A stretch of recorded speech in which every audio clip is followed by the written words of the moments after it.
Hello, my name is Ann Meyer, and I'm the Director of Music and Worship Arts for People's United Methodist Church in Oregon, Wisconsin. On Thursday, we have been sharing moments of devotion. Today is Thanksgiving Thursday, November the 27th. This Thanksgiving is different, isn't it?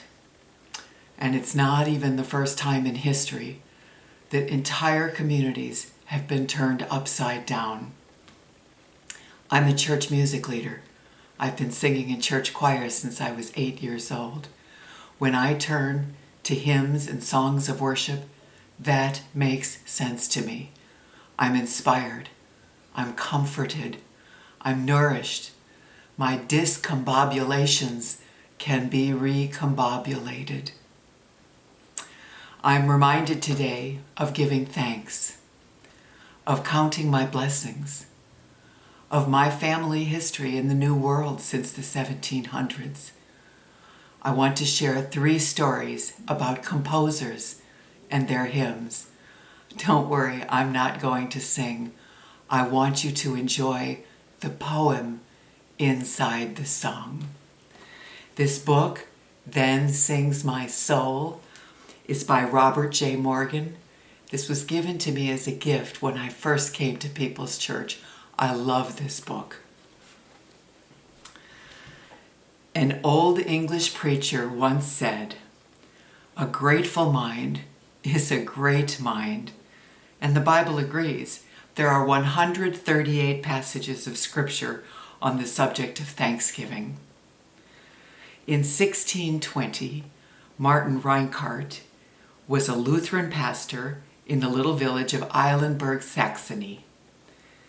He grew up as the son of a poor coppersmith, felt called to the ministry, and after his theological training began his pastoral work just as the 30 Years' War was raging in Germany. Floods of refugees streamed into the walled city of Eilenburg. It was the most desperate of times. The enemy army encompassed the city gates, and inside the walls there were plague, famine, and fear. People were dying in increasing numbers. There was tremendous strain on the pastors, who expended all their strength preaching the gospel, caring for the sick and dying, and burying the dead. One after another, the pastors themselves took ill and perished, until at last only Martin Reinhardt was left. Some days he conducted as many as 50 funerals a day. Finally, a huge ransom was demanded. It was Martin Reinhardt who left the safety of the city walls to negotiate with the enemy, and he did it with such courage and faith that there was soon a conclusion of the hostilities and the period of suffering ended. Reinhardt, knowing there was no healing without thanksgiving, composed this hymn for the survivors of Eilenburg, and it has been sung around the world ever since. Now thank we all our God with heart and hands and voices, who wondrous thing has done, in whom this world rejoices, and from our mother's arm hath blessed us on our way with countless gifts of love, and still is ours today.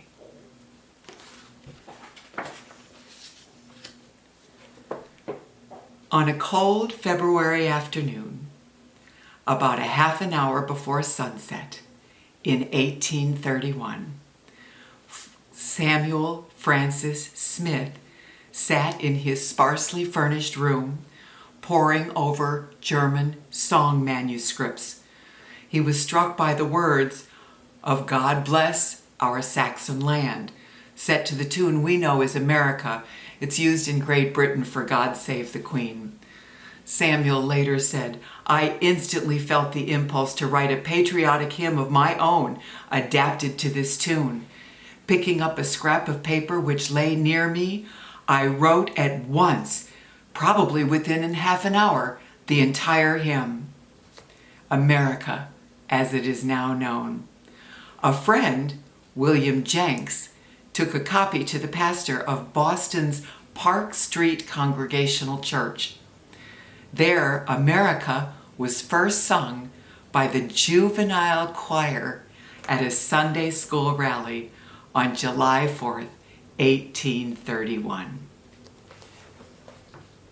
My country, 'tis of thee, sweet land of liberty, of thee I sing.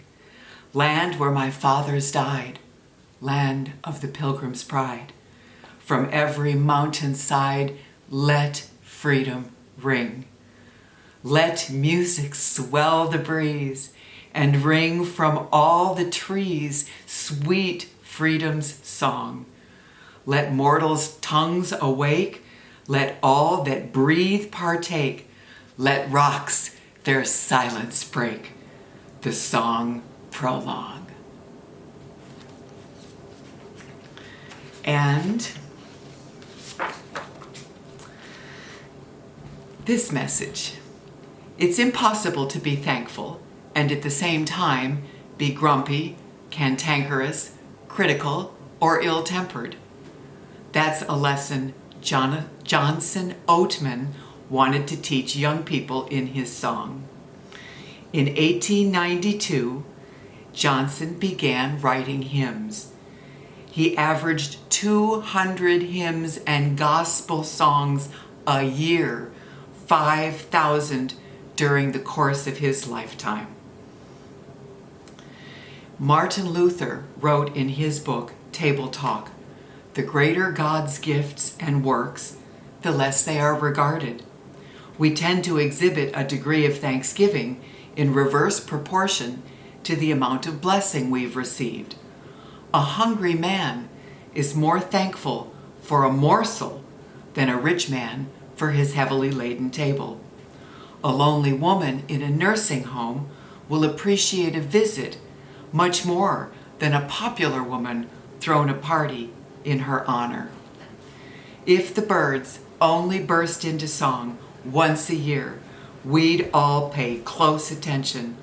But because they are singing every morning, we scarcely bother to listen. Now is a good time to lay this book aside and deliberately thank God for something you've never mentioned in Thanksgiving. Count your blessings. Name them one by one.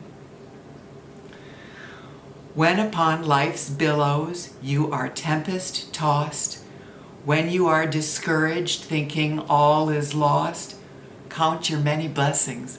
Name them one by one, and it will surprise you what the Lord has done. So amid the conflict, whether great or small, do not be discouraged. God is over all. Count your many blessings. Angels will attend, help, and comfort give you to your journey's end. Thank you for spending this time with me. Have a blessed Thanksgiving.